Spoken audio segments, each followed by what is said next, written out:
You're listening to Well Met, a Hearthstone podcast brought to you by BlizzPro.com.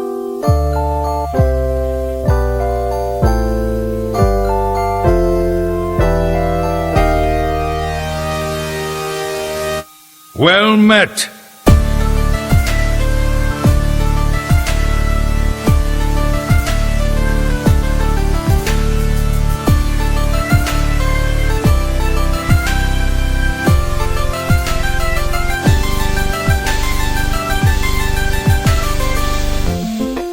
Hey everybody, welcome to episode number 41 of the Well Met podcast. I'm John. I push the buttons every week, as always, in my brand new shiny golden Archon t-shirt. Looks amazing.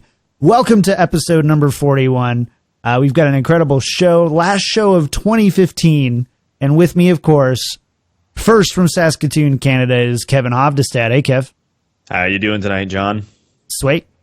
Swell and great. Sweet. Right on. Well, yeah, it's been a crazy year. We're going to talk all about everything we saw and how excited we are to be entering our second year as Well Met Podcast. But before we get to that, it was really awesome to have some downtime at Christmas. I hope everybody had, fun with their family, got a chance to visit with some friends, played a little Hearthstone maybe. Yep. Played some Hearthstone. Sorry, I didn't know if that was a question. Yes. Oh, no, it's not a question. I assume you play Hearthstone. If a time I'm or wrong, let me know. But my girlfriend has it on her cell phone. She lets me play it sometimes. But besides that's nice that, of her. whatever. What a sweetheart. It's, Whatever. She's nice. Parents taught her to share. Yeah, she's nice. The other person here in the Skype call with us from Kansas City, giving us a beautiful thumbs up with a beautiful face. It is JR Cook. Hey, JR. Hey, man, it's the episode I almost didn't make it to. It's true. That is true. I thought you were going to pop in like the middle of the show and we'd have to just kind of roll with it.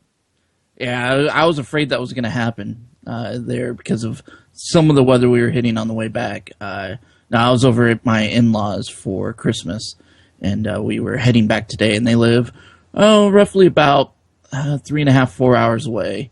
And then we decided to get some winter weather on the drive back. So made it not quite as fun and made me get here really last minute. So, No. I was super excited. We were going to do we're like a radio show now, and this is going to be our first live on location recording. JR does his local call in for, what's happening in the Hearthstone world out in the snow. Who's playing Hearthstone on the road? That's what I should have done. Just download Skype on my phone, call you guys in, done the show on the road. We're just having this really awesome conversation, and all you can hear is the warbly of JR's phone on the road. Snow chuggers everywhere. Chuggers everywhere. Yeah, you like what I did there? Dad jokes. Come on. Dad joke. Come on. All right, well, let's go ahead. Obviously, we need to talk about some Hearthstone here. So let's talk about our weeks in Hearthstone. JR, how'd you do in Hearthstone this week? You get some time in? I got some time in, but not... I played a lot on my phone, really, of all things, but which isn't the most fun way of playing Hearthstone, in my opinion. I used to like it, but I got to have my computer now. I can't. The screen's too small. I don't like the interface as much. It's better than not playing, but it's definitely kind of... It's not my preferred way. I've never sat in my bed and played Hearthstone on my phone. I've always gotten up to my computer. Yeah. I have a tendency to make mistakes, mistarget things sometimes, not grab the right card that I want, things like that. But no, I didn't really advance anywhere. I probably played maybe 40 games total, but 50% win rate, really. So I'm kind of stuck around level ranked 6 or 7, I believe. No, it's not bad. Yeah, it's not bad. Yeah, I wanted to try to... I was hoping that with the holidays and everything, I can just make a push to Legend. I guess I still can. But I've got a lot of stuff I want to do around the house this week now that I got a week off from work. There's stuff that I've need hanging up on the wall, Christmas gifts to put away and play with, and yeah. Kev, how about you, man? How was your week in Hearthstone? I'm just still caught up on JR talking about playing with his Christmas gifts. Like, I'm an adult now. I get socks and luggage. There's nothing to play with. But no, it was good. What a I lame played Christmas. You have no Hey, imagination. That's You just suitcase need. from my mother. You've lost your imagination, man. Little bit. Suitcases. I'm just doing for that. I mean, Wait we for that. got like Legos from our parents and stuff. I mean, you could shop for a 5-year-old and got me gifts for a 5-year-old, and I would have been perfectly happy. I mean, I And did. Our family knows that. Minions. Anyway, played a lot of Hearthstone. Really enjoyed it. I finally decided that I was done with Operation Level Rogue because I just couldn't take it anymore. But the deck's a lot of fun. Playing Raptor Rogue was neat, but I just couldn't do it. Like, losing games I had no business losing, winning games I had no business winning. I was tired. So I switched to Secret Paladin to do the climb. I'm up to rank 4 so far. Tempted to try something else for the push to Legend. But honestly, Secret Paladin right now, there's just, even when people are playing decks to hard counter it, they're still losing. Like, it's just so good right now. It's sort of hard to tell people not to play it. Because if you want to climb ranks, there's really not a good reason not to play that deck. Interesting. I did not expect such emphatic Secret Paladin support from you, Kevin. So, Don't get me wrong. I think the deck is super strong. I've never enjoyed playing it because there's no decision making, right? From my perspective, when I play the deck, straightforward. Absolutely. Yeah, like when I did mid-range Druid, mid-range Paladin, when I used to be, like, I was the world's biggest Control Warrior advocate forever, and it was my first gold class was Warrior. I loved being able to, like, cleverly decide how you were going to use the interaction of, like, armor and removal and all the stuff that went into planning for a late game where I'd be able to shield slam my opponent's Ysera, but he wouldn't have enough armor to shield slam mine, and, like, just stuff like that. But now it's like, no, I mean, you play the best thing in your hand each turn and wait to see whether you yeah. I mean, it's not exactly that obvious, but it's pretty close. You know what will surprise you though, John, is that I started Why playing. me? I started Okay. playing Control Warrior Reno / Elise Control for probably 10, 15 games, and I switched to Secret Paladin after that. What? Yeah, and you know how much I hate What? Secret That is absolutely unbelievable. I am blown away right now. So we got two Super Secret scared that was Paladins. my sound file for a second there. Like, just briefly. I was like, oh god. No, don't do it. It's fine. I don't Just have it. I don't have Good. it. Dang Good it. answer. Oh, I don't have. Oh, wait. Remarkable. I can't do it. We got it. God damn it. Sorry. All right, It was John, right next so- to there. So how was your Hearthstone? It was really cool. You guys know I'm trying to get into some more streaming, which means that I do not play optimally anymore. So that's been kind of frustrating, making a lot of mistakes. But got up. Jeez, hit your mic, JR. I'm sorry. I'll edit that out later. Probably not, though, because it was funny. So yeah, playing Secret Paladin. Drove right up. Hit rank 3. The thing is, I've been like dinking around at rank 5. Because I've been on stream trying to like interact really well and explain plays, and I'm not playing optimally, and I'm bad at Hearthstone on top of that. So like there's just two things working against me simultaneously. But you know, we're winning games. I peaked up to rank 3, 1 star, then fell right back down to rank 4, but I'm at rank 4 full stars right now. And I have tomorrow and Wednesday off. And really no plan, so I plan on making the push, hopefully getting there to Legend this month. And yeah, so otherwise though, pretty good. I've been really into stat tracking and finding optimal ways to track my stats, things like that. And that's been kind of a really fun little game outside of the game for me. And talking with a lot of people in the stream about optimal ways to track stats and ways that I'm doing it without using like a default deck tracker. There are a lot of great tools out there, but building your own spreadsheet can give you some insights to things that, you know, those default deck trackers maybe can't. And so, yeah, it's just been really fun hanging out, having a few drinks, whatever, just chilling. And so, yeah, it's been a great season, though. I've loved Hearthstone this season and I had a lot of fun. Sweet. Cool. Well, let's talk news, I guess. This week in Hearthstone, Heroes of Warcraft. This week in Hearthstone, nothing happened. Just kidding. couple things happened. So really nothing happened. It's been an incredibly slow week in Hearthstone. It's just kind of hung out there. However, we did get a new designer insights video from lead game designer. I think is that right? Lead game designer? It's either that or senior game designer. I have a hard time keeping up with titles over there. Head honcho Ben Brode came out with another designer insight about consistency in Hearthstone. It's a great video. You definitely need to check it out if you haven't already. It's a few days now, about 4 or 5 days that it's been posted. Go check it out. It talks about some of the importance of consistency in the game and things like that, but we want to just kind of do a little round table here. And for all intents purposes, the main kind of example that Ben Brode uses in his video is you've got Druid of the Claw versus Ancient of War. Both have virtually identical card text that say choose one. It's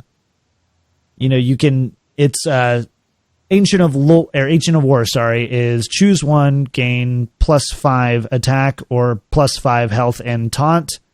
And because I am completely blanking out, it's just choose one, give your minion charge or +2 health and taunt, right? So the same type of thing, but one is a buff, the other one is a transform, but they're the exact same card text.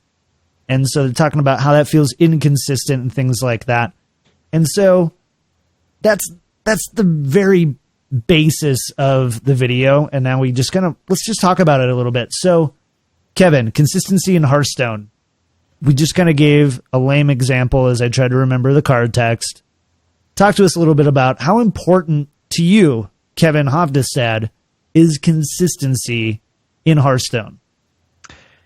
I mean, okay, so the problem with this concept for me is that to anybody who's played the game for any length of time, it doesn't matter, right? You learn to identify cards by everything from the sound they make to the art they have. You watch the bizarre interactions and you're able to then, isolate, work your way back through them and figure out what happened, which death rattle triggers first and why. It becomes kind of a non-starter, right? So for me, I don't care personally because it has no bearing on my ability to play or enjoy the game. But there's definitely probably a curve, right? Where for brand new players, they also don't care because it doesn't impact their enjoyment. And then as you start to learn the game, you have to work your way through all these inconsistencies and learn all of these sort of non-obvious interactions between cards and why cards do different things despite being written the same way. And so there's a period where that would be really frustrating and I think turn people off from the game. And if they get over that hurdle, you start to come back down the other side of the bell curve where now you get it and it doesn't matter. You know that there's going to be a different behavior between sapping a Druid of the Claw or sapping a Ancient of War. You know there's going to be a difference when you silence a Druid of the Claw versus an Ancient of War. It's a really annoying thing because I feel like it's a very specific audience, the people who are trying to get into the game because they're past, I've put it on my phone for the first time, is the only group of people who are really affected by this. And this was not the only game where there are rule inconsistencies like this. This is not the only game. If you've ever played any game, right? Like a board game, a card game, take your pick. There will be stuff where you sit and you look at the way something's written and you look at the way it's written in the rules and eventually you just make a judgment call, right? And I feel like the designers have sort of put themselves in this position where without it being really obtuse and awkward and making the user interface really suck, they've done what they can with what they have. And to go now back through the whole game and try to add new keywords, alter cards, fix this stuff to be what happens when you play a Druid of the Claw. And to Ben's point, right? And I feel like he does a pretty good job of explaining it in the video. Once you've seen it once, you're good. So it's not like you don't have to learn how that card works by playing it anyways. Until you've played a choose one card or a discover card, you don't know what happens. Then you play it and now you know, right? I don't think this is something worth people getting crazy worked up over, personally. Something that on the flip side, Ben Brode, it kind of puts us, on the scale is we just talked about consistency is legibility, how easy it is for a card to be read and understood. And the two definitely aren't mutually exclusive by any means, but there's definitely a fine balance between being consistent and making something easy to understand. So on the flip side, JR, with legibility, where do you think that plays, a role? A big part of Kevin's point was, well, inconsistent cards is frustrating, and some people take breaks or leave in some extreme cases. What about when a card is kind of complicated to understand or inconsistent wording and things like that? How does legibility affect players in Hearthstone? I didn't actually get a chance to watch a video yet, but I would assume that as far as legibility goes in a digital card game, it doesn't matter as much as probably in a physical card game. Because in a digital card game, you play the card and it plays out because the game knows the rules, right? The game is the game master and knows what that card's going to do. So yeah, you play it once and you're like, oh, it does this. Okay, next time I play it, I know exactly what I'm going to do, like Kevin said. So the fact that if I can read the card and at least have a vague understanding of what that card's going to do, that's okay. First time I play it, I might not expect the exact result that I'm going to get, and that's okay for that game. In the future, I know exactly what I'm going to get now. In a physical card game, where like Magic the Gathering, that legibility and that explaining of those keywords and what they are, if you ever read a Magic card, a lot of times they're just lines and lines of text. You have like a whole paragraph sometimes because it's explaining how that rule works. And then you and your opponent have to sit there and argue, sometimes argue about what that card actually does. And when I played, if you go way back, way before Hearthstone was even released, it was even in beta, there was a scene online playing on cockatrice of these cards. They would make the cards, and then we'd play them and actually try to play through the rules. And playing that was very difficult because even back then there were some of those inconsistencies and trying to figure out how those rules actually work. For example, Molten Giant, back in the day, we didn't understand. We thought if you took 20 damage throughout the course of the game, that it would keep reducing his health, that you didn't have to be at, 10 damage for him to be free. We thought that if you lost health and then gained health, that losing health still mattered. And in a physical card game, and you look at that, you might read it that way. But in a digital card game, it's very obvious that it doesn't work that way because you see it go down, and if you gain health, you see it go back up. So that's an example of reading and understanding the rules differently than the digital card game actually plays out. So I don't think it's as important in an actual digital card game, just for the fact that the rules play out for you, and you don't have to worry about arguing with your opponent if that rule is actually the way that it works or not. So when you're kind of going back and forth with consistency, legibility, those are kind of the two things that are pitted against each other, right? And I think JR, you illustrated it beautifully with how long I'm afraid to touch Magic, to be completely honest. I'll be vulnerable, I'll tell you. I'm afraid to touch Magic because I see those cards with the incredible paragraphs of text, and I think about how bad I am at Hearthstone currently, and I kind of go, is this a game that I can even look at and understand? So, Kevin, I feel like you would have a really interesting kind of look at, legibility. How important is legibility to Hearthstone? How important is it that they're easy to read and understand? I mean, I think legibility is huge, and I think what ends up happening is we look at all the crazy edge cases, and you see all the things where when you play all the cards together and you try all the different combinations, the results are always going to be identical because the game is processing batch actions in a certain order, so everything works the same way every time. But when you first read the card, you need to understand it, and then we end up after that, once you already know what you expect the card to do, learning the significance of what happens when something squirrely happens. Somebody gave me an example the other day, and I honestly, I've never played this circumstance out. I have no idea. What would happen if you had on the board a questing adventurer with 1 hit point and a wild pyromancer, and you played a spell? Do you kill the questing adventurer or not? I said you don't, but I actually have no idea because I've never actually seen that interaction. I know exactly what those cards do. I can probably just about from memory quote you the text on those cards. But the interactions become very complicated. And I think that's where people have really gotten upset, is that the cards themselves are inherently very consistent and very legible. The interactions are often very complicated. And that's where everybody keeps asking for this like expert rulebook. And what they're asking for is basically like a sandbox way to see what happens when you put more than one card together. Because there's no single card in the game whose text is really illegible or inconsistent. And I mean, Brode even goes off and says, like, if they don't want to deal with the complexity of how hard it would be to phrase a card, they do something like Ysera. You get a dream card. They don't have to give you any explanation of what a dream card is, how many dream cards there are, like how that works. They can just say, you get a dream card. Done. And then they're totally off the hook for legibility because it's, I get a dream card. Okay, cool. Like, Dr. Boom is kind of the same, right? Where it's just kind of warning, boom bots might explode. Right? It doesn't tell you until you actually get those boom bots out there what they actually do and what that is. And you're right. The first time it's like, oh crap, what does this do? And new players are going to have that moment of like, I didn't know that it did that. And then they're going to know. I have an example of that. When I played it at BlizzCon last year, I had a Dr. Boom in my hand and I didn't end up playing it because I'm like, I don't know what these boom bots do. Do they explode on me? Or is it going to kill me? I have no idea. I had no idea what it did then because I've never seen the interaction, so I actually didn't play my Dr. Boom that game. That explains why you've been so mad at Dr. Boom for so long. Like forever. You've been like, oh, it's such an annoying card, it shouldn't exist, because that one time you probably could have won a game with it, and you were just like, oh god, what happens?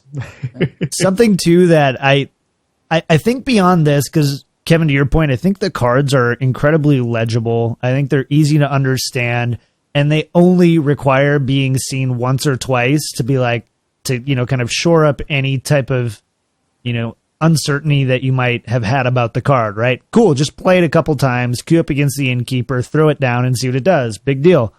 It's the scenarios that you're throwing out there that are a lot more difficult, because then we have unwritten, unspoken rules, like basically a card that is played first has their effects triggered first when something like a questing adventure happen, right? So technically, if and I believe I'm correct in saying this, I might get corrected, but if the questing adventure was played first before, and in this case it's easier because obviously it was on the board, like it would stay alive. But if it wasn't, like Sylvanas, we deal with this all the time when Sylvanas, dies a lot of cases and something is, like a shredder or something like that. It depends on what was played first and played second. I wish that there was a much more defined rule book for how that works, or at least a place where you can see that and read that and understand that for more advanced players, because those are plays that have lost me games. Yeah. I can't remember if I played my Sylvanas first or if he played his shredder first and how that interacts. And that's not really a card problem because you do know exactly how it works. You know that Battlecries trigger before minions hit the board. It's not an illegibility piece, right? For sure. You know that Death Rattles trigger in the order they were played. Like, really what that is that's an interface problem. Like, we're playing this game that they're trying to keep very simple, very legible, I guess, to your point. But what we want all the complexity. Like, I want a little token on each card that tells me what was played in what order, and I want, because those are the sorts of things that you would do to play a physical game of Hearthstone. If you could print off all the cards and you needed to have tokens to represent +1/+1 when you buffed your questing adventurer, or a way to represent what the value of your Frostwolf Warlord was when it hit the table, you would need all these extra things to show that you don't get in a digital card game because they can kind of obviate so much of it. So it's very much and honestly, I like it the way it is. I know that's going to sound awful, but I would rather that it be the onus on the player to remember the order that the Death Rattle minions hit the board, to pay attention to the state of the game, because that's what separates Ostkaka from the rest of us, right? That's why people who are good at the game win in situations where people who are less good at the game would not. Something that I was thinking about, or I was reminded of when you were saying that, is on Reddit, somebody posted a thread, and I totally disagree with this, for the record, but it was Hearthstone should have an advanced mode. where basically all of a sudden all the card text and interactions are made available to the person if you just check a box in your options. And of course, it's the easiest thing in the world to say, oh, it's just one checkbox. Like, that's not difficult and stuff. Obviously, it's just horrible UI. But I think it's really interesting that people are asking for those types of things. 'Cause I think Hearthstone is such a pure game. Like, when it comes down to it, like, it's just a pure, fun game that, yeah, you're going to get pissed off a couple times because you forgot the order something was played in, or, you know, forgot the order that things are going to resolve on the board. But overall, like, you're going to keep coming back and playing it because it's easy to play and have fun with and do those things. So I thought that was pretty interesting. Yeah, of all the things that frustrate me about Hearthstone in general, like inconsistencies of card text or things like that is like way, way low on my totem pole of things I care about, to be honest. Tournament mode. Kev, what? Tournament mode. I was just going to say the only counterpoint I can offer to the argument you're making, and I just say it because I know that like there is a devil's advocate position on this one, is there is already a gap, because there is a gap in interface between the way that things work on the mobile client versus the other client, right? Like the tablet / PC client. And I do think there's a case to be made for a stronger PC client, right? If you want to see back-end statistics and be able to access a player profile and stuff, maybe you can only do that physically playing it on a computer. And I know why they're not doing that, because they don't want people who say, oh, I only play this game on my phone, and now people who play it on their computers get more things than I do. Like, I understand why they haven't gone that direction, but as a game that now has a large, growing, thriving competitive scene, long term, I think that's kind of an inevitability, is that they're going to have to build a stronger desktop client for the game. And I don't think they can make the game any much more complicated than it already is in terms of how it runs on my iPad or, heaven forbid, my phone. So that's reality, is you have to make that better client, PC / Mac or whatever, exclusive. And I am totally okay with that. If that's what has to happen to make pro Hearthstone and competitive Hearthstone better, okay, like that seems like a totally legitimate trade-off. And I know we've talked in the past on the show about how there is some resistance to the game having a really strong pro scene. It's not something that they're spending a lot of time on internally, or there's disagreements about it. But like, looking at how much money they're spending on pro Hearthstone in 2016, I can't imagine that they can't look at what they've accomplished, how big this game is, like the third most popular streaming title and esport in the world or whatever, and say, okay, yeah, we need to allocate some resources on this in our game client. Like, that to me makes perfect sense. I agree. All in favor, say aye. Aye. Let's go ahead and jump into our first annual This Year in Hearthstone review. The Pro Corner. That bass hit, though. I was expecting a shiny new sound file. I know, I don't have anything. I'm sorry. Man. It was Christmas, okay? Took the week off from making all my shinies. So yeah, your fans are disappointed, my friend. I don't disappointed. get fans. There's like a couple of them. I deliver fan letters to Kevin and JR. Let's just put it that way. So our 2015 Hearthstone review. Big year for Hearthstone, obviously. First and foremost, a new podcast came up called Well Met Podcast. Really great show. You guys should check it out and tell your friends, because, yeah, big year 2015. It's all but right. Also of the game. Let's talk about the game. So, big year in Hearthstone. We're going to just kind of run down the list, give you guys a little reality check on everything that was changed. I literally had somebody write us an email. I'm not going to tell them who it is, and it's okay. But they literally said, I feel like Hearthstone has not changed at all this past year. So, let's talk for Big Fudge. Let's talk a little bit about what has truly changed in Hearthstone this year. So, first and foremost, I thought this was funny more than anything. In January, somebody leaked, quote unquote, that Hearthstone had reached 75 million active players. We would later find out at the end of April that it was 30 million, which was still huge, but not 75 million. People went nuts over the size of that. That guy who supposedly leaked that had a bunch of other supposed leaks, and they were all just a bunch of BS. He wrote for Yahoo Finance. Everything he had in that was completely wrong and off base. People believed it though for a while, but yeah, everything really, was bad. Yep, it was it was not quite on point.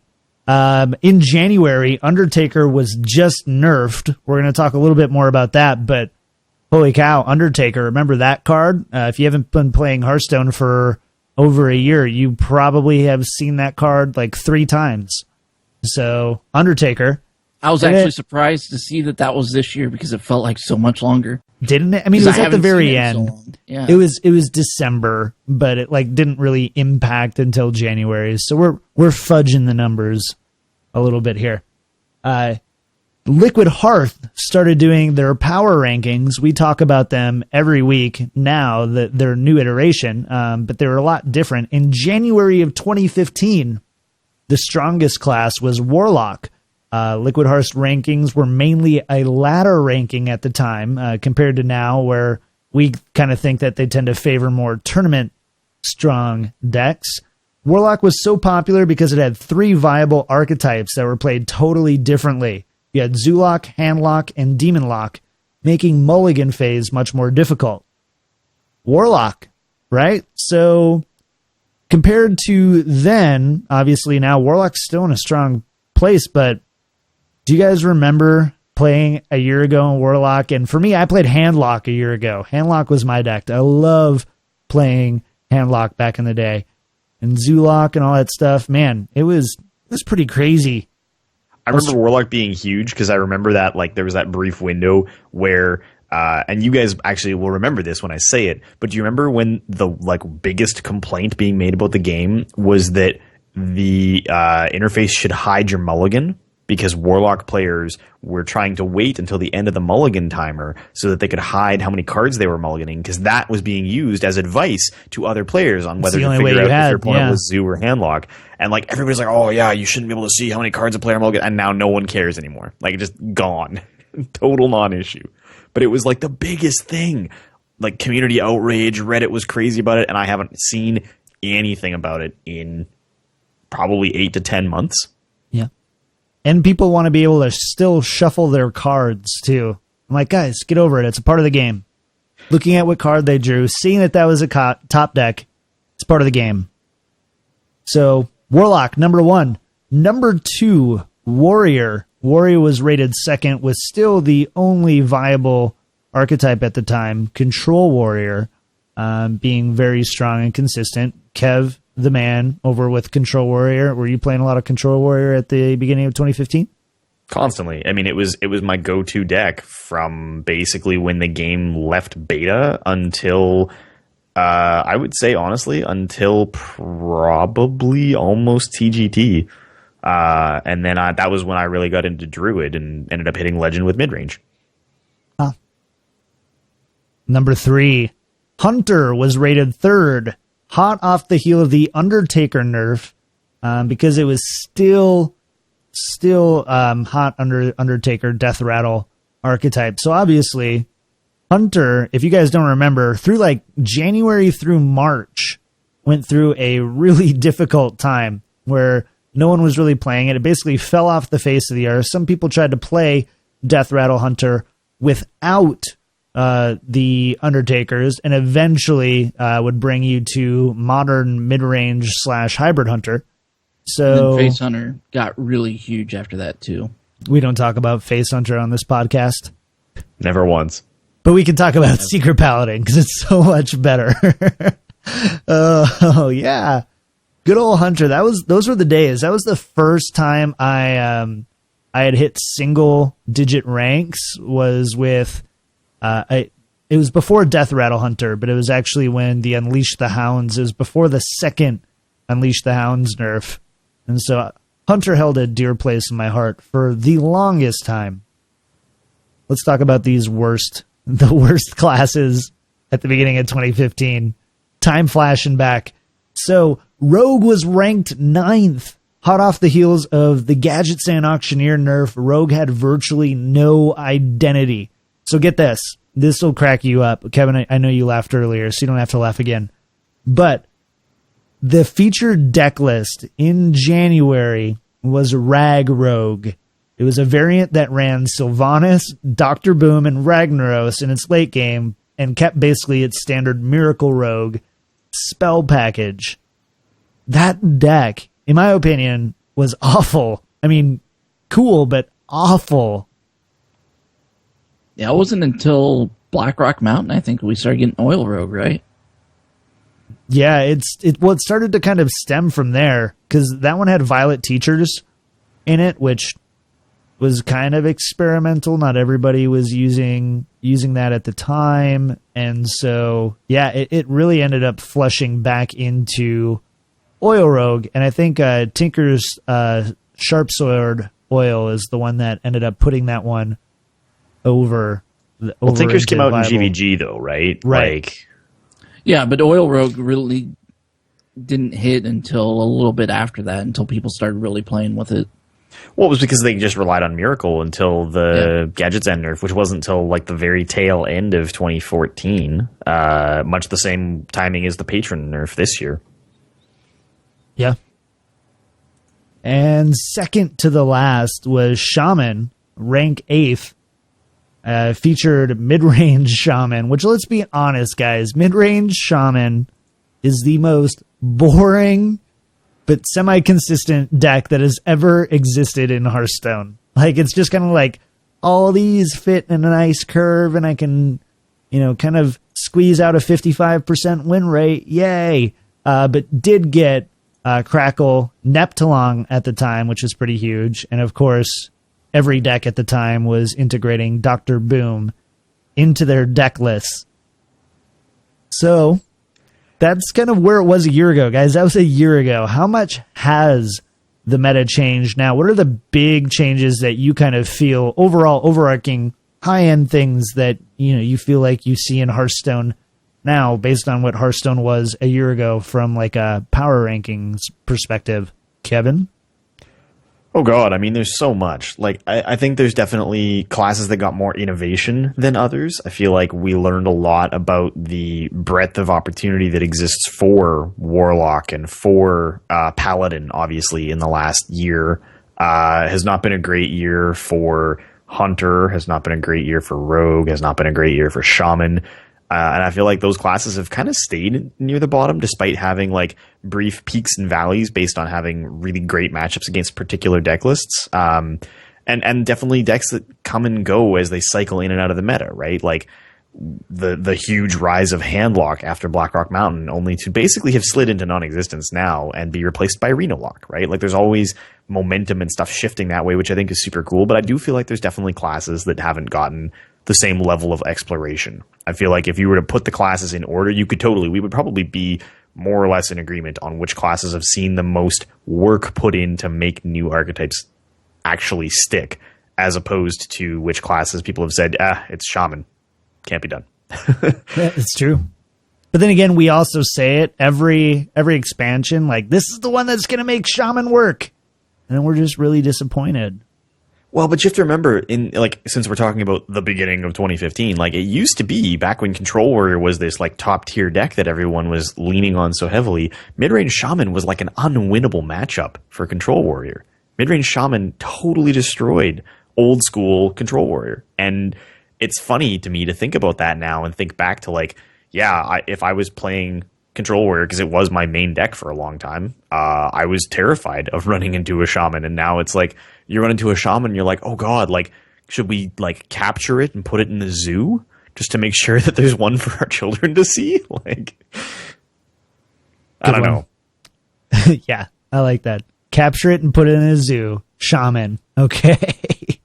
I think probably the biggest shift that we have seen in the meta has been basically Hunter went from ruling the roost at the beginning to mid to almost late this year until kind of Patron Warrior kind of took that. But even then, like, Hunter was still up there. Hunter is just not good right now and may not be for the foreseeable future. And Paladin went from basically bottom tier to ruling the roost now. That has been the biggest shift, I think, this year. Yeah, I mean, Paladin has definitely improved. I think they had it at rank 5, and they jumped it all the way up to rank 1. Obviously, that was on the basis of Control Paladin, lest we forget. Exactly. So not only has Control Paladin gone up, 5 spots, and I would argue, and you guys can argue against me, that right now, currently, at the end of 2015, we are saying Paladin is on top of the meta. Would we disagree with that, or is that at least semi-fair to say? No, I think that's fully correct. As a snapshot right now, absolutely. Totally, in terms of the just whole snapshot. year, I think Paladin might be third. I think you'd have to look back and say Warrior and Druid ran the show in 2015. Something that's really interesting too is I think they have Druid as 6th on that list, and now I would put it in top 3, right? And the deck hasn't really changed. It's virtually the same archetype running off of the same combo, the same package of cards. Yes, they got Darnassus Aspirant, but it was still a strong deck before. Yes, they got Piloted Shredder, which is pretty much a staple now in the 4 slot. But yeah, they got Dr. Boom. But the reason why is because you're now able to survive to turn 9 to pop off your combo and win. Whereas earlier in the year, you were lucky to survive past turn 6. True, the early game was too weak. The meta has slowed down that a Living lot. Roots, that Aspirant, they get to contest the board before turn 4, which is new for Druids. Yeah.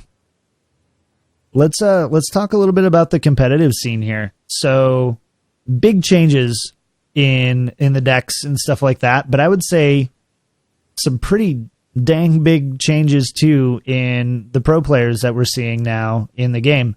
So as of February, I think it's February 2nd. It was the oldest day I could find cached of this webpage. Gosu Gamers ranked the top 6 in Hearthstone. Number 1, Strifecrow. Number 2, World Champion Firebat. Number 3, Kalento. Number 4, I believe Chinese player Chicken.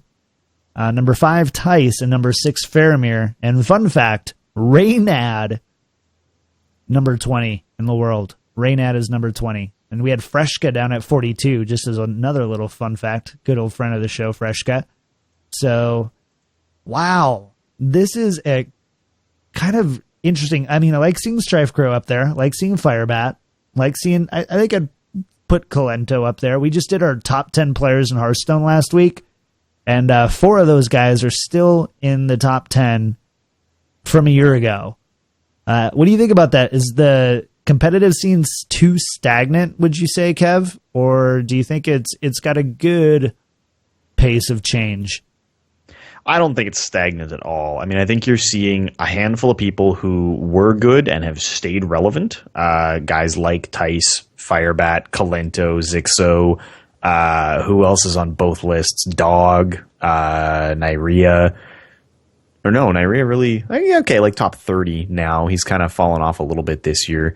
I think what it is the pro scene has a group of people who are super good, and then there's a lot of people nipping at their heels, right? And that list changes really fast. It's like I've always compared it to radio rankings, right? If a song hits number 1 on a radio chart, it stays in the top 10 for a year. It just gets a ton of play. It stays super relevant for a really long time, especially on a genre by genre basis. And pro players are kind of the same, right? Firebat won last year's World Championship, and he's stayed on that list even when he hasn't had a really great run or he hasn't been relevant for a few months. Everybody's well, but he was last year's world champion. He's done really well and he's won a lot of money, right? He stays on the list for a really long time. I still think he's actually a relevant player, but I think there is a little bit of that sort of once you hit top 5, top 3, you're kind of locked in as oh, okay, well, he gets to be a top 50 player forever, right? You kind of enter the Hall of Fame, right? And I think there's a little bit of that. But I think we talk about those same people because you see their names a lot. But there's definitely, I would say there's way more crazy new up and coming pros and a lot more growth now. And we're going to see way more of that with the new World Championship format in 2016. You're going to get to follow the storyline, see the players, get to know more about them early in the year and know kind of who's up and coming, which will be great. Like the whole scene is going to be so much better for that. I'm excited. Like I think 2015 showed us a lot of who the very best are, but I'm excited to learn like who's trying to wrestle that position away from them, right? Like everybody can say like, oh yeah, you remember when, oh God, I'm going to forget the guy's name. Usain Bolt, right? Like he's the best, fastest man in the world, but like no one cared who the guy in third was. And I'm super excited to know who all the people who are like right behind Firebat, right behind Tice, and trying to like dethrone them. I want to know those people. I'm excited. Well, I would say since the beginning of Hearthstone's pro scene, it's very much benefited popular live streamers and people who have gotten their foot in the door and have been known for a while. And so I think that's why you're seeing a lot of the same names between here. I think 2016 is going to blow that wide open with the new changes because it doesn't benefit them as much anymore. So that you're going to see these new up-and-comers get better known, get up here in the rank, and we're going to see them a lot more. And I'm really excited about that. There's also probably like a regional component to it too, right? Like the list that John pulled up for us here, the old school list. There's a lot of China, not like some, but not a ton of Korea. And now on the new list, it's like you see way more Europe, you see way more Asia Pacific, right? Like there's regions that have kind of exploded in the last year. And I think we knew there was good American Hearthstone. We knew there was good like, I don't know, German Hearthstone and a fair bit of Chinese. And now we're seeing just, it's everywhere. It's huge because the game has grown so much and the pro scene is massive by comparison and going to be, what, twice as big, if not larger next year? Like, it's going to be unreal. The country I would watch this year, Brazil. Brazil is going to be off the chain. Brazil in general in esports right now. Yeah. Well, let's recap this a little bit. So, in 2015, here we go. I wish I had like music or something like that. In 2015, we saw a new world championship with Ostkaka. In 2015, we saw Hearthstone released for iPhone. That was Android. 2015. And Android, sorry. For mobile phones. Sorry. Do that. I knew I would do that. But guys, that was 2015. Doesn't that feel like a lot longer? Doesn't feel like it was 8, 9, 10 months ago. Yeah, well, you got to think the whole history of the game is really only now like 2.5 years, but it feels like so much longer. It's a crazy, huge thing that like I struggle to remember like, you know, the before Hearthstone, the BH years. They're gone. It's a huge thing, and honestly, going to get so much bigger. We're going to look back and laugh in a year at what it looked like at the end of 2015, right? Yeah. We also saw major new Hearthstone esports organizations with Fade to Karma, GGLA, G2/Nihilum go through. We had 3, and I put 3.5 instead of 4 because it's kind of right on the heels. 3.5 major content releases. We had GVG released at the very, very end of 2014 to really, like the impacts were really a 2015 impact and a 2014 impact. We had Blackrock Mountain released on April 2nd. We had the Grand Tournament released on August 24th. And League of Explorers released November 12th. So 4 big pieces of content for Hearthstone players. One more that's in the middle of all that, though, was the Tavern Brawls patch. Tavern Brawls. Oh, that's true. That's Tavern true. Brawl was new this year as well. We had a new play mode. Yeah, Tavern Brawls that was introduced. Huge. It was Tavern Brawls, the card back collection manager thing, and the new alternate heroes were all included in that patch. Give me more, by the way. I need my Paladin and Druid alternate heroes so bad, Blizzard. Come on. It's way overdue. And way overpriced. It's just because they haven't had time to bring me into the studio to record the alternate Druid voiceover yet. Don't worry. 2016 will be the year. Yeah? Okay. I count it. Dude, you'd actually be great at that. You should totally do that. That'd be cool. Ben Brode, Yang, if you guys are listening, bring Kevin in to do some voice work on Druid. Thanks. Cool. And last but not least, some well-met news. You're listening to an all-legend podcast, baby. So Whoa. Kevin hit legend in August 1st and then October again. John hit legend in September. That's me. And hopefully December. And then JR hit legendary in October. So we are all legends now. And it feels great because it gives us some sort of credibility. Just kidding. It just means that we played a lot of Hearthstone that one month. Too much Hearthstone. It's a lot of fun. I hope that in 2016, maybe they keep talking about ways to alter the way that like the ranked play system works a little bit. But on the whole, yeah. I look back at all the things that have changed this year, right? I mean, you got to think that if you're counting GVG as late 2014, early 2015, that was spectator mode, which was awesome. Like a huge improvement to the game. Tavern Brawl, ranked rewards, all these things that have been added. Like it makes me think the pace at which this game has evolved. We do that thing, right? We do that thing where like we're just too busy worrying about the future to look back, and like now when we actually stop and say like, holy shit, look at all the things in 2015, you lay them all out on a list like this, it's huge. And it makes me think what they're going to accomplish next year is going to, like, we can't even predict. It's going to be mind blowing how much is coming in 2016. Yep. 100% agree. Huge year for 2016, or 2015, and a huge year coming for 2016. We're really excited to do it with you guys, and we'll be here 41 episodes, and we'll be almost to 100 this time next year. Yeah, be closing in on 100, like 93, right? 92 if we don't do one for BlizzCon. So crazy. Holy cow! A year from now is old us, guys. We need to talk through some emails. We've got mail. I feel so bad. We've been putting off these emails for so long. So, guys, thank you so much for sending in emails. Anybody who wants to ask a question on the show, we love reading these out. It's wellmet@blizzpro.com. Hit us up with anything you want to see talked about on the show. This week, we've got two. And I'm going to take the first one here from Will S., who says, hey, guys, second-time correspondence. With all of the Murloc talk recently, in what order would you guys rate each of the tribes best to worst?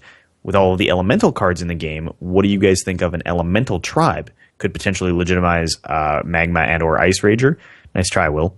With the right supporting cards. Alternately, what new tribes would you like to see? Keep up the great work and happy holidays, Will. So, Will, I mean, I think right now we've got 7 unique tribes, technically, as far as their interactions with mechanics in the game. Beast, Demon, Dragon, Mech, Murloc, Pirate, and Totem on a strict technicality. And I think that's a pretty healthy list. I think there's definitely because of the synergies with individual classes, it's tough to rank them because like Dragon really only matters in Priest, used to try to matter for a period of time in Warrior, could eventually matter in Warrior. Mech has always been kind of exclusively the realm of Mage, slightly for Shaman. Pirate is really Rogue, I think, is the only class that has a really viable Pirate list. Beast is Hunter and now kind of Druid. So, I mean, it's tough because I think the tribal synergies are ways to encourage people to experiment with new archetypes. They're ways to give the game legs. I would absolutely agree that the game needs more tribes. I don't know that I want to see existing cards retyped to create new tribes per se, but down the road, yeah, like I think it would be really cool if we could get, and just as an example, like maybe an Ethereals tribe, right? Which would use guys like what is that card? 6/3 discover a spell. Ethereal Conjurer? Is that right? Yep, yeah. That sounds good. Something Conjurer. Yeah, there's lots of those types of like creatures that they're bringing over from Warcraft lore where you could actually make a really cool tribe out of them and give them some kind of mechanic, right? And I think that's what's actually probably more likely is we're going to see a new set of tribes come out where there's more obvious synergies. Like if you could have a minion that basically its card text would say, while there's another ethereal in play, both have stealth or something. Like there's definitely more room to kind of innovate and do more things with tribes. Because right now it's really like, are they eligible for a buff or an aura, or do another, like does another minion get like a bonus attack or something? It's not a really well defined thing, and there's definitely room for it to grow. But I'm not going to put them in any kind of order personally. Yes, we are. Yes, No, we come are. on. We're going to do it.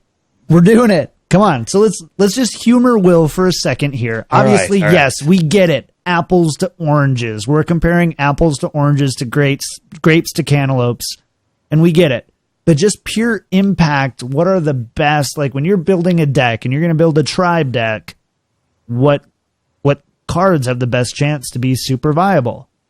I'm going to go ahead and say first and foremost, like I think mech from just a synergistic aspect of it has to be the top. And we've seen some really successful decks like pop up here and there from almost all the different classes, right? I've seen Mech Warrior quite a few times. I've seen Mech Rogue lately. It's also the biggest, isn't it, tribe? Like in terms of raw number of minions? Yeah, it's got to be. I mean, I would say Dragon is probably close. Dragon is probably second now, but I bet you Mech is still bigger, just based on the size of GVG. Okay. All right, then number 2. What do you think we put here? You think Demon? Yeah, just Demon synergy is crazy. There's so many things there that work. Like, just on Mal'Ganis alone, I think Demon gets second ranking because Dragon only has a handful of synergies, and it's almost like it's a weird anti-synergy. It's like you don't get the full value of the card if you don't have a Dragon in hand, and it's a very peculiar mechanic. I dig Demon as, like... I mean, it's between Demon and I don't really Beast. think of it as synergized, though, because, like, outside of, like... there's not Mal'Ganis, there's just not a lot. Like, you don't play like sacrificial pack cards. Well, like, okay, but they have like Void a lot of Caller, which Void Caller is huge and played Demon specific a couple of times in a couple of decks. in like every Warlock deck. I mean, Not I guess anymore. it comes down to like Yeah. if you think it's significant, because the only other like second place has to be Demon or Beast in my mind, and Beast feels like it's fallen off because Hunter has fallen off and Beast Druid still isn't a thing. See, I still think Murloc is my second. No way. No. Hear me out. Synergy. I'm listening. Synergy-wise, I feel like Murloc is number 2. I'm conflicted. I don't think I put it number 2. I honestly think I would put Murloc as number like 3 or 4. Simply from, yes, JR, you're, especially if like anything can happen. That's the Paladin one, right? Yeah. Has shown that combo has shown how like strong the synergies of Murlocs are. Now, I totally agree. You can only use them in very specific decks with very specific archetypes, but same with demons. So I don't know. I can see that. I don't think we've given Dragon enough. I don't think we've given Dragon like Malagos has been huge. We've seen Dragon Priest, which was very good. We've seen Dragon Warlock, or like Malilock. Seen Dragon Warrior. Seen Dragon Warrior. Everyone still wants to see Dragon Paladin, but it was ranked up there around rank 10 for a few months right after Blackrock Mountain came out. So I think there's some credit there. I think I don't know. Well, okay, let's start from the bottom. Okay, worst has got to be Pirate. Yeah, like, there's no question Pirate is worst. Next after Pirate is probably Totem. Like there's a lot just of cool it's synergy, shaman, but it's not very powerful. There's just right? there's like so few totems, right? There's like 3 or 4 other totems outside the standard package, right? And you need like even if you get every possible totem synergy, right? You run like the Inspire mechanic totem stuff, Draenei totem car, like it's still just not actually a viable thing. So Pirate's the bottom, maybe right above that is Totem. I would say there's probably some squish in the middle here where like take your pick of like you could basically call it a 3-way tie between I totally Murloc, agree. Dragon, Beast. See, I think Mech's number 1 and everything else goes next. Is number 2. And then Then Pirate and Totem are 3 and Pirate 4. at the bottom. No, Pirate's at the bottom. Pirate is at the bottom. Yeah, sorry. Yeah, you're right. Yes. So yeah, that's our rough rankings. It's hard in the middle because they all kind of like suck and aren't used. The argument is they can all be number 2 or they can all be like number 5 or depending on how you feel. Man, someone needs to figure out a beast deck. They really do. Like it should be with all the tools that we have in Hearthstone. I'm so frustrated we haven't found someone who can actually make Beast really work. Even now in like the modern mid-range, it like doesn't matter if you have Beast or not, really, outside of Houndmaster. Like that's the only synergy and kill command. Like those are it feels like it should be so doable, right? Like I've forever wanted to make a deck where like is it Call Pet the Hunter spell, where you're supposed to be able to draw a beast and have it be 4 less expensive. 4 less. Like, I mean, that's unstable portal on steroids, basically, right? Like, and more reliable because you can pick and choose what cards are in your deck. 2 mana to cycle is too expensive. Obviously, it's not ideal, but like, if you could draw a beast card and play it for 4 less, if you could play a Highmane for 2, like, that should be game breaking. It should be unreal. Let's be real here. Ever since they nerfed Starving Buzzard, like, Beast just... Like, that's what made Beast decks insanely good, was Starving Buzzard. Starving Buzzard. Hyena for a while. And Hyena. Hyena was cool. Yeah. And once they nerfed Starving Buzzard, it's just like... I don't know. I mean, there's definitely got to be something there, though, because for sure, like, if you look at all the tools in Beast and Hunter in particular, right? Like, if I could call Pet out like a Tundra Rhino and play it for 1, and all of a sudden, like, I could drop that and a whole handful of cost-reduced beasts from Thaurissan all on 1 turn or something, like, there's so much potential there. Lock and load. Oh, God. Throw Like, that there has to be a way. There has to be. Well-met listeners, get out there and figure out how to make Beast Hunter viable. We will be here waiting. You can do it. Figure it out. Figure it out, says Kevin. Because Kevin doesn't want to do it himself. Because I can't. I'm not smart enough. We're not deck builders. We're just not yet. I will play your list to great success when you figure it out. All right, let's take email number 2, JR. All right, so email number 2 came from Mike D. And he says, what are your guys' thoughts on Elise Starseeker? I think this card isn't meant to be competitive. I feel it's more of a marketing card geared towards newbie, free-to-play players. It gives them a chance to check out and play all the cool, shiny legendaries they don't have and entice them to buy more packs, play more. Wow, this guy makes a 2/2 taunt every turn. I gotta have it. Either way, it looks like a ton of fun to play if you're in a let's try this out mode. I'd also be interested in hearing more of your rogue journeys. I haven't had much luck with Raptor or Mill versions, even though they're a lot of fun to pilot. What do you think? My thoughts on Elise Starseeker is, yes, I do think it is a competitive card. I've used it in a couple of my decks now, and I think she's been great. I like the 3/5 4-drop that gives me a nice cycle card later, and if I need it really late game, a 6/6 ton is nothing to sneeze at. And if I have a bunch of crap cards in my hand, having those legendaries to possibly replace them is actually really good. And it depends on the deck. It's not for every deck, but there are definitely competitive decks out there that I think use Elise Starseeker, and she is completely viable. What are your guys' thoughts? It's a card you build around, right? Like, you can't just toss it into a deck and it be good. You have to be very intentional that you've got a deck that can last, and a deck that can, it can work with. You wouldn't throw that card into a Mech Mage, something like that. Right. You just can't do that. So from that perspective, like, I think you're right. It's definitely a very, like, niche-y card, just like anything can happen, right? It's something that you can't just throw that into a deck. You've got to build around that card to make it work, and you have to be intentional with those cards, and you have to have a deck that can last long enough so you can get your combo, throw it down again, and keep it going. Well, if you have a deck that has like 5 or 6 cards that could be dead cards in a certain matchup, then you would definitely consider Elise Starseeker in that deck, I believe. Totally. I think what Elise did, honestly, is Elise took like the best things about Mysterious Challenger and about Mistcaller and slapped them together. That's basically how I look at the card. Because unlike Mistcaller, Elise Starseeker also works on cards in your hand, right? Which means that you can actually have cards in your hand that are unplayable and turn them into something that could potentially be useful.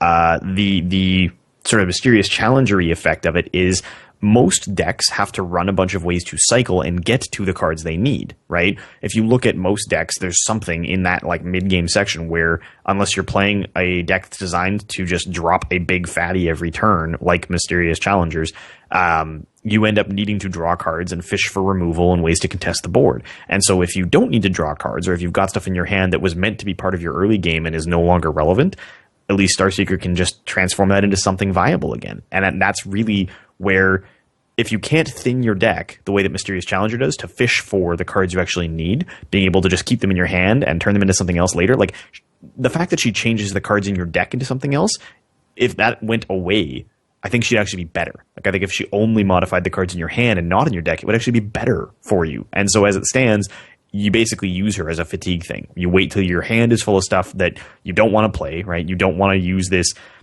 shield slam that you have no armor for anymore. So instead, you turn it into Ragnaros. Yeah, exactly. Like, there's definitely possible ways to make the cards that you can't actually get value out of in a late game scenario back into something else. And if there was other ways to do it, she would probably be the worst of them. But as it stands, she's the only card that can do it, which makes her actually super unique and fit that niche really well.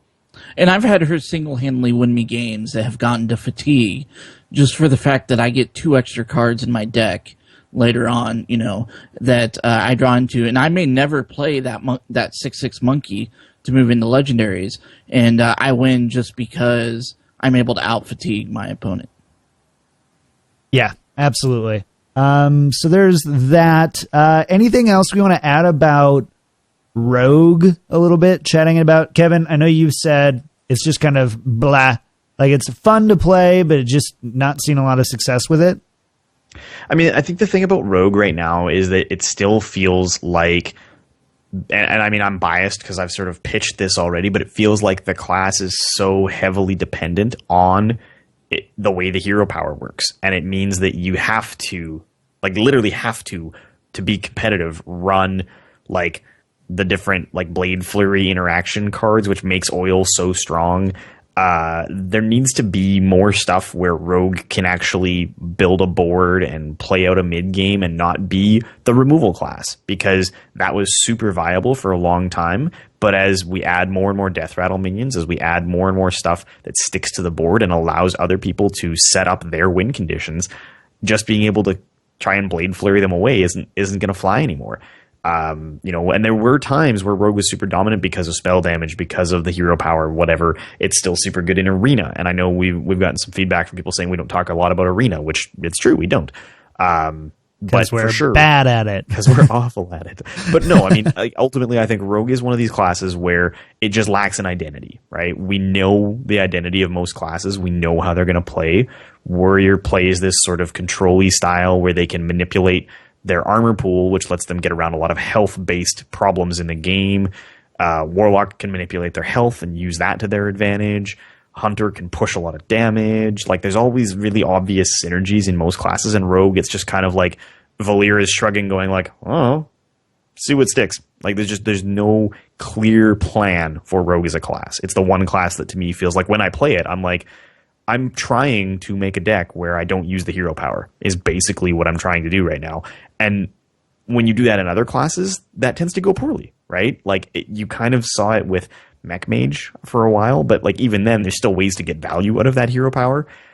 At the point where you're trying to play a game that runs against the grain of what that class is set up to do, you have a problem. And Rogue remains the only class that can't use its hero power on consecutive turns and get value out of it. So something's going to have to give eventually. I don't know how they're going to make Rogue. I feel like what Rogue needs is like maybe some combo cards that are actually way above cost, not just like Shadowpan Rider good, but like better than that.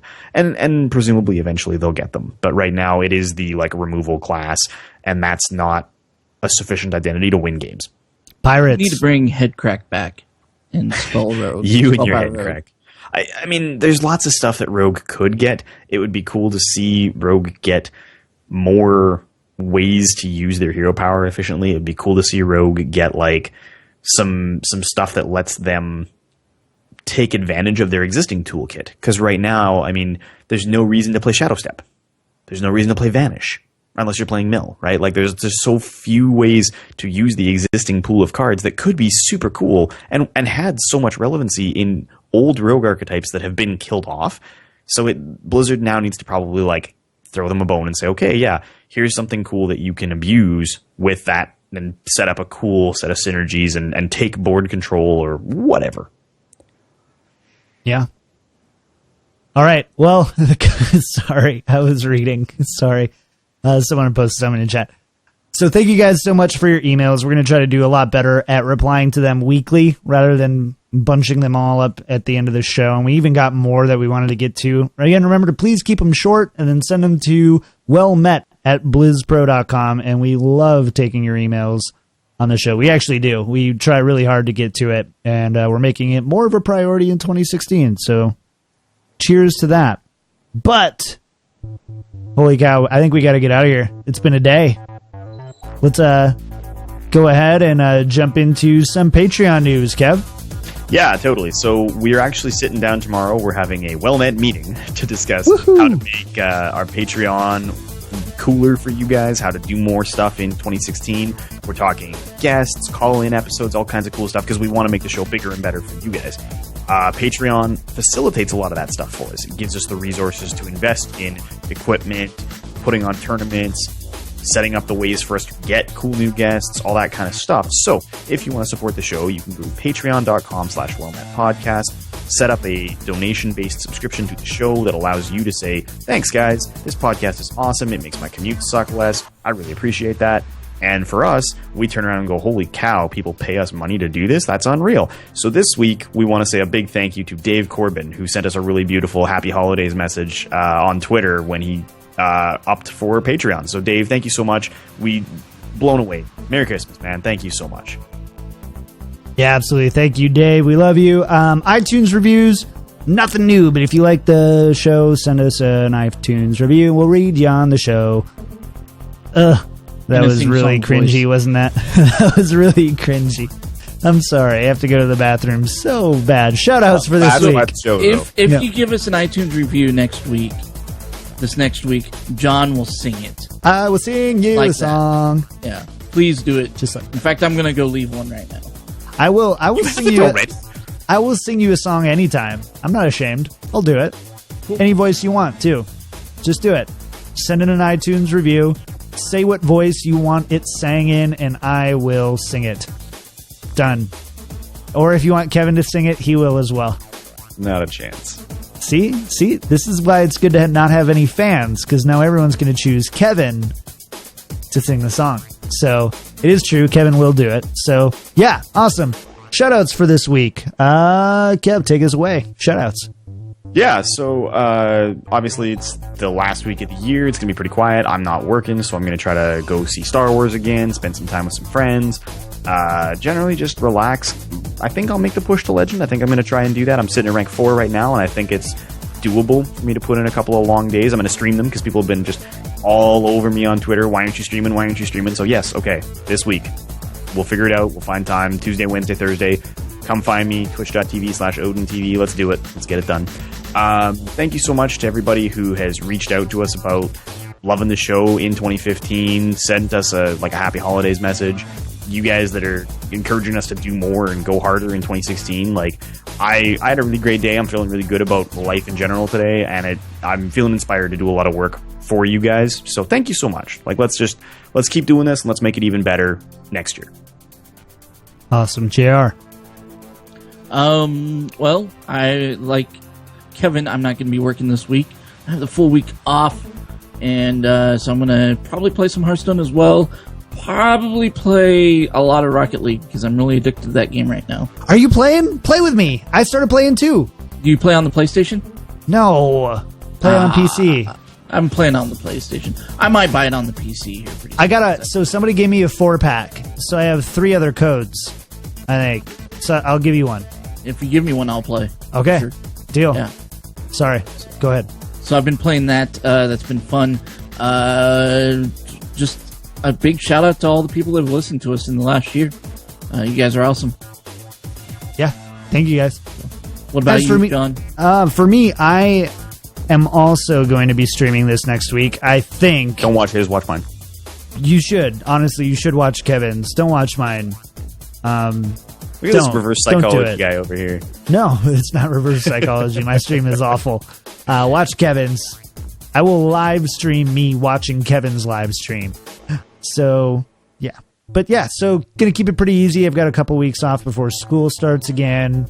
Hit rank 3, so I want to make the push to Legend here. Hopefully I'll have the time to make it and the energy to make it. But other than that, pretty straightforward and easy. Gonna keep it easy. Katie's back, so we're gonna hang out, and I'm gonna play Hearthstone, and then play some Hearthstone, and then play some more Hearthstone, and then play some Rocket League with JR. And Kev, we'll have to get you in on that too. We'll do some well-met Rocket League stuff. That'd be actually be pretty fun. So yeah.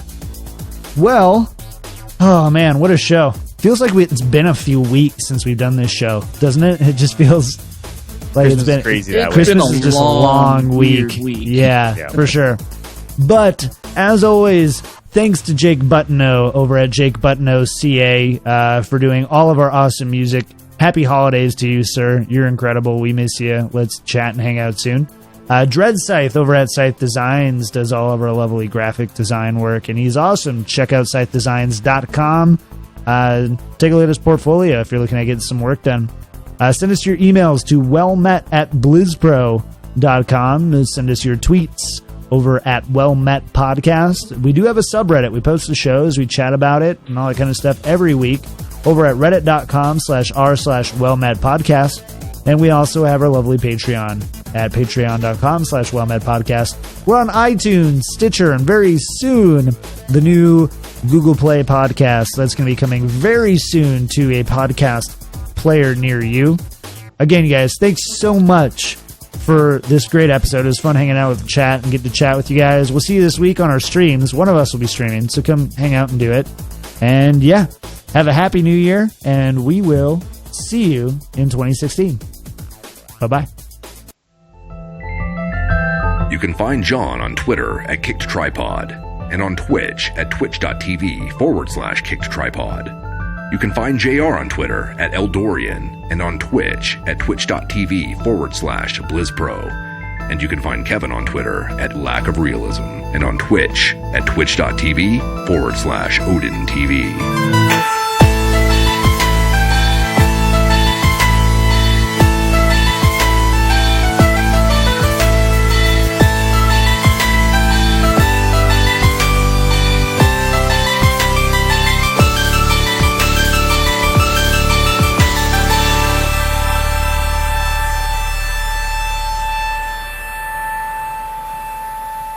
BlizzPro.com.